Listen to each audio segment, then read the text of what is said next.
Head over to miniaturemarket.com where they have thousands of board games at discounted prices, and you can sign up for product alerts. Hello my friends, it's the Game Boy Geek here. Usually at the end of the year, I come out with two final videos. One that's the best games of the year, and these are all sorts of different categories like card games, cooperative games, and things like that. And then I do a top 10 of the year. Well, this year I was thinking, I've reviewed over 100 games this year, and I've played close to 3 times that has come out this year, and I typically cover the ones on my channel that I'm most excited about. However, I do have about 40 unique games that I'm going to be covering over the next 12 days or so. I'm going to put out 10 final year videos coming out here shortly, one after another, of all different categories, top 5 games of all these different categories. Then I'll do a final categorized video that will have some new categories. I didn't quite have 5 to put on there, and then I'll do my top 10. So as a gift to you, since I've played this many games and I've had fun doing it, I want to bring 40 new games. So most of these lists will have no crossover, and so bringing these to you to bring attention to games that you might not have known about. Now, in addition to that, as these come out, you can always see the latest one at GameBoyGeek.com/2019. Now, if you subscribe to my channel, you'll see them as they come up, but you can always go to GameBoyGeek.com/2019, and as they get released day after day here towards the end of the year, you'll be able to see them, just popping up there as they come up. Also, for each of these videos, I've placed the links of the reviews of each of these in the description of this video below me. So after you've watched this, if you want to learn more about it, you can go directly to the review for each of these games. So let's get started with the top 5 card games of 2019.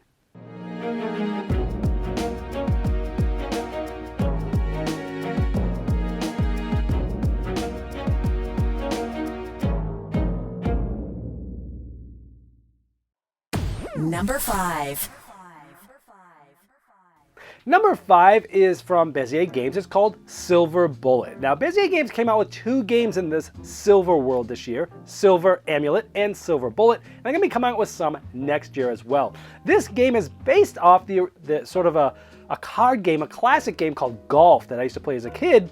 They also have recently re-released a game called Cabo, which took Golf that you could play with regular cards and sort of made it a little twist, still mass market. While Silver takes that concept and makes it more of a gamer's game. You have face down cards at the beginning of your turn of the game, and you're trying to learn what those cards are over the course of the game. You're trying to have the fewest amount of points in front of you at the end of the round, and you're going to be using special abilities of different cards to learn what you have, learn what others have, swap cards, change cards, do all sorts of different things. So each of these cards have a special ability that trigger at different times, sometimes as you discard, sometimes if it's face up in front of you, and so on and so forth. So you're trying to manage the special abilities of these different cards, and then find the right time to call a vote, making it the last round, hoping to be to have the least amount of points from everybody. There's a little bit of a memory element, trying to figure out, remember what you have in front of you, but it's fun to sort of see what other people have, use the abilities, trigger those together, and with Silver Bullet and Silver Amulet, you can kind of mix and match the packets together, even though they can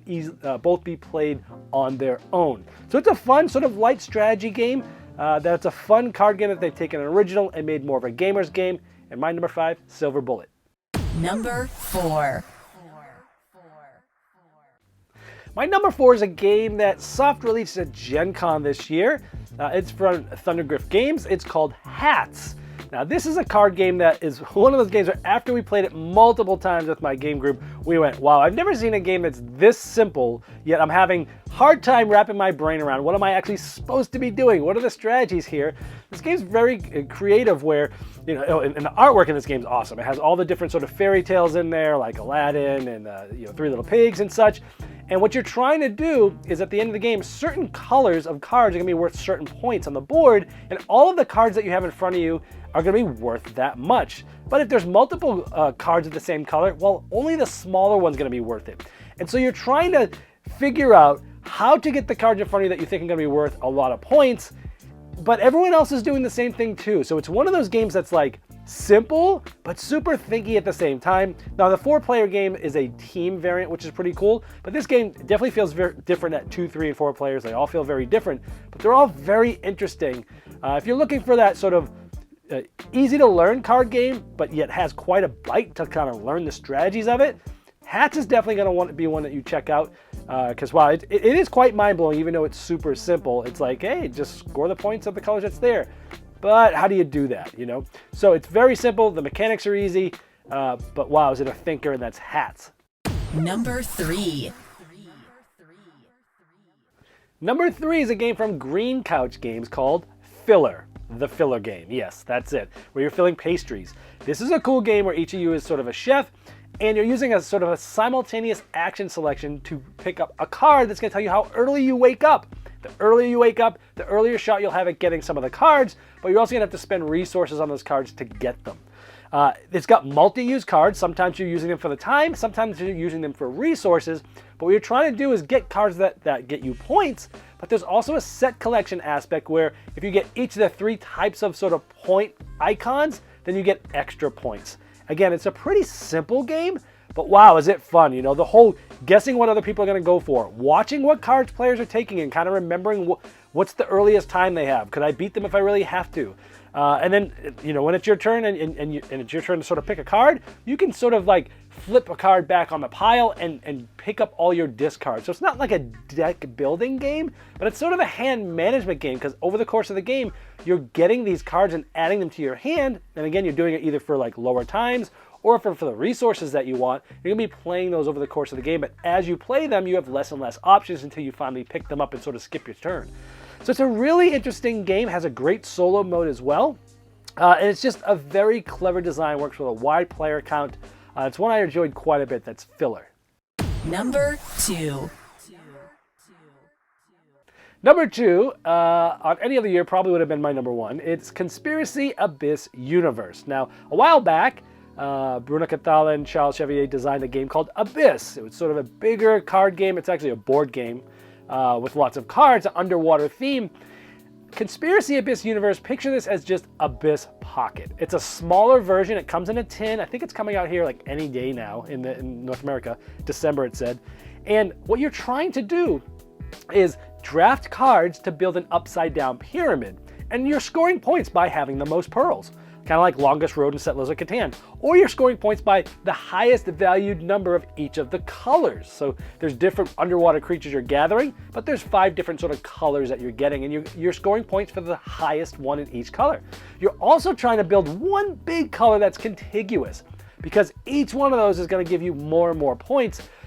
And you're also trying to think about special abilities, because if you get some keys, you're able to unlock locations, which will give you scoring depending on different things. Like, hey, you'll score 2 points for every location you have, or for every 2 pearls you get a point, or my largest scoring red guy or girl is going to get me those points, or 1 point for every red creature I have. So you're going down this path, and it's a very streamlined version of sort of Abyss, but I like it even better. I said it's like 90% of the fun of Abyss in 50% of the time.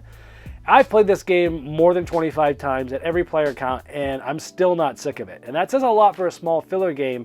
It's just every choice in this game is meaningful, intense, and I like that aspect. There's also some press your luck aspect in it as well. But if you're looking for that thing that will pop a punch, even though being short, Conspiracy Abyss Universe is it, my number 2. Number 1.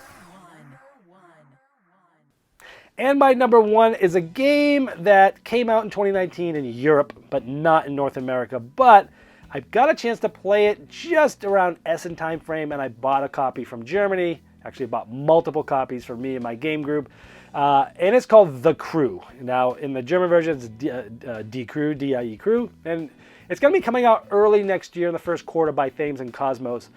This is a cooperative, mission-based trick-taking game, where each of the missions is essentially one hand of tricks, where everyone's going to get a whole bunch of cards, and you're going to be playing a card, and other players are going to be following suit. However, each round sort of has a mission. Like, there's other cards that come out that say, hey, here's a red 3, right? Somebody has to take that card in order for you to pass the mission and go to the next one. Well, maybe the next mission you have to take 3 different cards. Each player is going to have to take a specific card. Again, simple, but you're trying to figure out, how do we play this so that everyone has it? There's also some really clever limited communication that you can give people as to what color you have, what's the highest you have of a color, is this my only one of this color? And is a deductive aspect when you give a clue, as to what you might have in your hand, and it facilitates even more thinkiness. This is a very thinky trick-taking game. If you like trick-taking, this is one of the best trick-taking games I've ever played.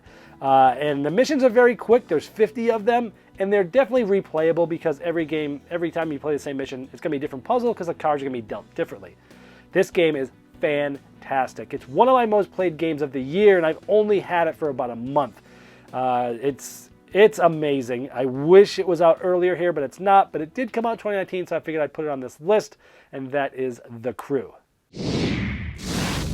Well, I hope this helped you learn about games that you didn't hear about before, or if you'd heard about them, learn a little bit more about them in depth. Now, as a reminder, all of the games that I've covered in this video, I've placed links below to my reviews of those if you want to learn more below me. Also, keep in mind that there's going to be plenty other end 2019 videos that I'm putting out of all different categories, top 10s, top 5s, and the easiest way to find all those is just to subscribe to me down below, or you can easily just go to GameBoyGeek.com/2019. That's where all these videos will be popping up as they go live. This has been the Game Boy Geek, breaking down barriers, growing relationships through board games by helping you find the next one you'll love. Did you miss the Game Topper 2.0 Kickstarter? Have no fear, it's not too late to get in on the ultimate gaming accessory. Convert your table into a high-quality gaming table with a fully portable Game Topper system and take advantage of some of the best 3mm premium gaming mats in the industry. New styles, new sizes, and new accessories can be yours. Upgrade every game you play by late backing now at GameToppersLLC.com.